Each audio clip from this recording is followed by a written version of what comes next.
Liability तो increase होगी हमारी बैंक लोन।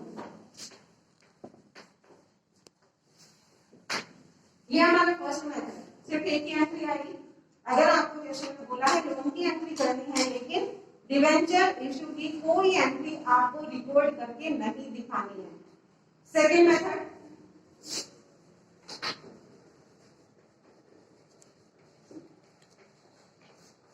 सेकेंड मेथड में आपको बोला जाएगा अपने लोन की एंट्री तो करनी ही करनी है, साथ में डिवेंचर इशू की जो एंट्री है यानी जो आपने एज ए कोलेटरल सिक्योरिटी रखा है तो उन डिवेंचर के लिए भी रिकॉर्ड की एंट्री पास कीजिए।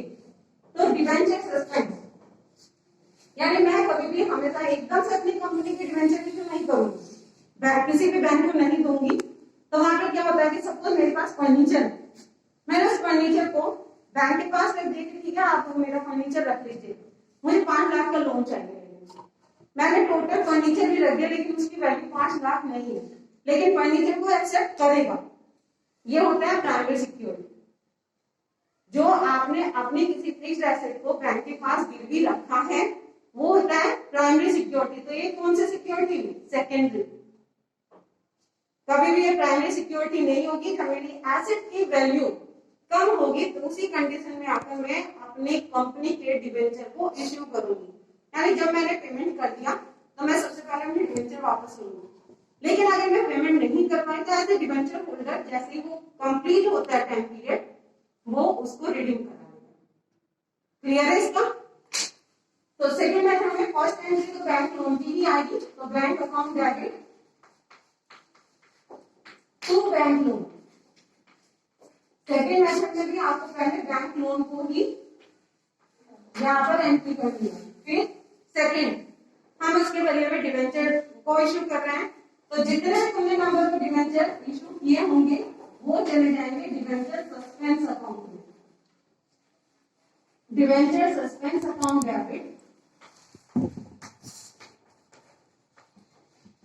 टू जो भी नंबर ऑफ डिवेंचर यहाँ पर दिया टू 6% डिवेंचर अकाउंट।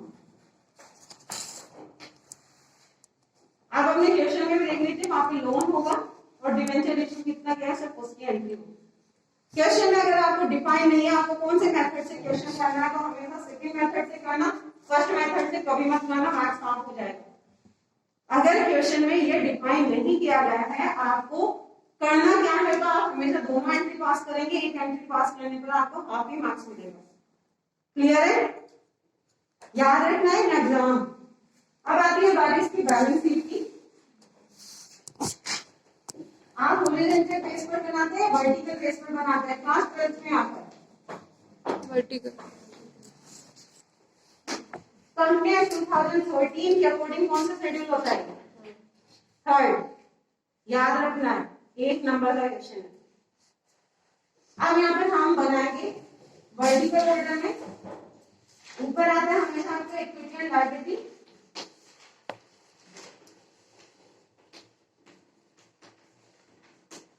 हमने कंपनी से सॉरी बैंक से बैंक लोन लिया, उसके बदले में तुमने गिरवी भी रखा है। हमने कहा जब आप लंबे टाइम पीरियड के लिए रखते हो लोन को लिया है उसी टाइम पर हम क्या करेंगे कोई भी एसेट को गिरवी रखेंगे। तो ये कौन सी लायबिलिटी बन गई? करंट लायबिलिटी या नॉन करंट लायबिलिटी?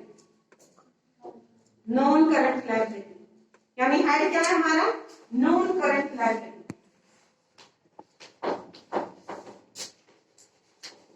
जब आप बैलेंस शीट बनाएंगे ना तो पूरे प्रॉपर फॉर्मेट के साथ में बनाना है, इसीलिए मैं आपको ये समझा रही हूँ।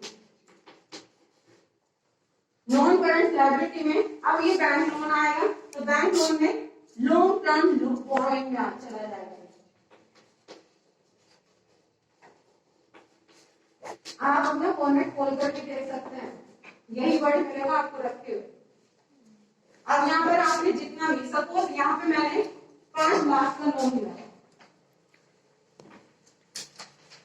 और मैंने जो डिवेंचर इशू किए हैं वो 6 लाख के हैं, क्योंकि हमने कहा कि जो भी आप ऐसे गिरवी रखते हैं हमेशा लोन की अमाउंट से ज्यादा होंगे। क्लियर है? यानी ये क्वेश्चन भी हो गया आपका। मेरे यहाँ पे डिवेंचर ये कोलेटरल सिक्योरिटी के 2 या 3 ही क्वेश्चन है, उसमें से किसी एक क्वेश्चन की है ये डिटेल। अब मुझे ये क्वेश्चन नंबर याद नहीं है फिलहाल, लेकिन यहाँ पे तो क्वेश्चन सोल्व किया मैंने 5 लाख का वहां पे लोन दिया होगा, 6 लाख के डिवेंचर इशू किया। अब यहाँ पर हमने 5 लाख का लोन दिया है, हम डिवेंचर सस्पेंस को नहीं दिखाएंगे क्योंकि नोट टू अकाउंट का पार्ट है, बैलेंस शीट का पार्ट नहीं है। क्लियर है? उसके बाद आप कभी किसका टोटल नहीं करके दिखाएंगे क्योंकि हमारे पास बैलेंस शीट पे टोटल अमाउंट नहीं है, ताकि बैलेंस शीट जरूरी नहीं है कि टैली।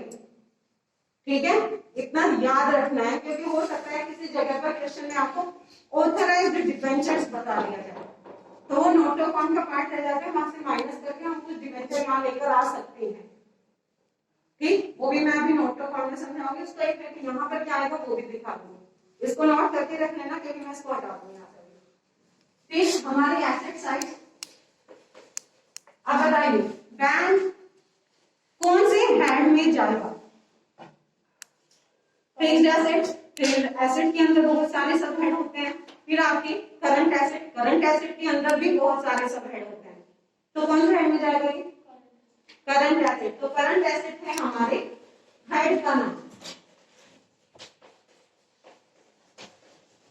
अब बैंक हम कौन से सब हेड के अंदर जाएगा? कैश एंड कैश इक्विवेलेंट, यानी कि कैश इन हैंड और कैश एट बैंक को शेड्यूल 3 के अकॉर्डिंग हम जिस नोट टू अकाउंट में डालते हैं वो कहते हैं उसे कैश एंड कैश इक्विवेलेंट, वो होता है आपके सब हेड। तो उसी को नोट कर लेंगे आप।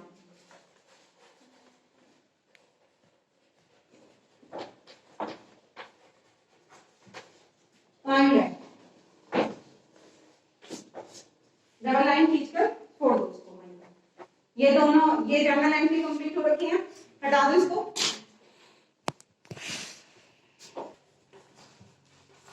नोट टू अकाउंट सबसे पहले हम बैंक लोन के लिए बनाएंगे। तो फर्स्ट आपने वहां पर कौन से हेड का नाम लिखा?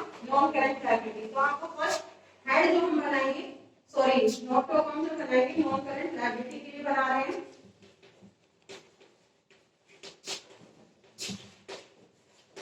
अब यहाँ पर नॉन करंट लायबिलिटी के अंदर कौन से हेड, सब हेड में डाला हमने इसको? Long term borrowing. तो यहाँ पर लॉन्ग टर्म बोरोइंग लिखेंगे।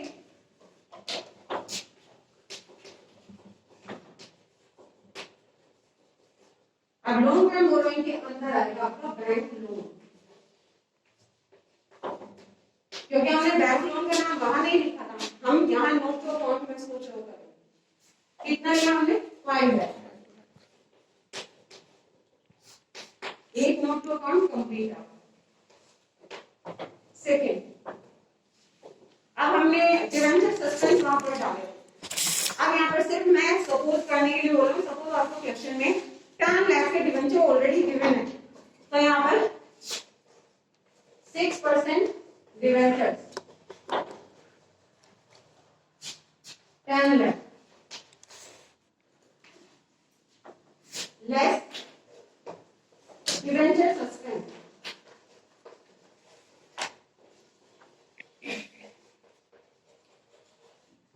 6 लाख। जो हमारा एक 4 लाख बचा, ये हमारी इस बैलेंस शीट का पार्ट हो सकता है। लॉन्ग टर्म बोरोइंग के अंदर ही ये ट्रांसफर हो सकता है, यानी 5 लाख और 4 लाख टोटल हुआ 9 लाख। इसी 9 लाख को आप यहाँ पर 5 की जगह पर 9 लाख ड्रॉ कर सकते हो। यह सिर्फ समझाने के लिए चेंज मत करना अमाउंट को, ये सिर्फ मैंने समझाया है आपको। अभी आपके क्वेश्चन के अकॉर्डिंग है और आपके उस क्वेश्चन के अंदर डिवेंचर की अमाउंट गिवन नहीं है। ये मैंने इसलिए समझाया कि हो सकता है क्वेश्चन में आपको डिवेंचर्स की अमाउंट दे दी जाए, याद रहेगा। या 5 लाख को के आगे ओब्लिक बनाकर तब 9 लाख लिख लीजिए कि इसका इफेक्ट कैसे जाएगा, लेकिन याद रखना है, कंफ्यूज नहीं होना। ठीक है, अब आती है बारी नेक्स्ट आपका एसेट्स के लिए, क्योंकि दूसरे आपने हेडिंग क्या डाली वहां पर? करंट एसेट्स है। तो तीसरा आपका करंट एसेट के लिए नोट टू अकाउंट बनेगा। अब बेटे जो ये वर्ड नए नए यूज होते हैं ना, यहाँ फॉर्मेट पढ़ोगे फाइनल अकाउंट का तभी आपको याद होगा।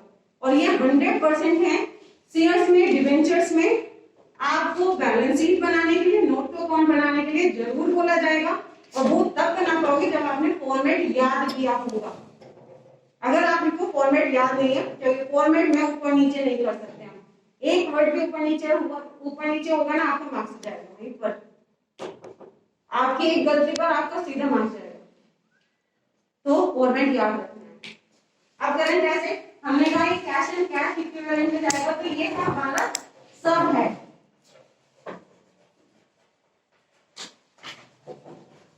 अब इसी के अंदर आ जाएगा बैंक 6 लाख। अब मैंने कहा बैलेंस शीट जरूरी नहीं है आपकी टैली हो, तो वहां पे 9 लाख कर दिया, वहां नीचे 5 लाख, बस यही आपकी बैलेंस शीट। बैलेंस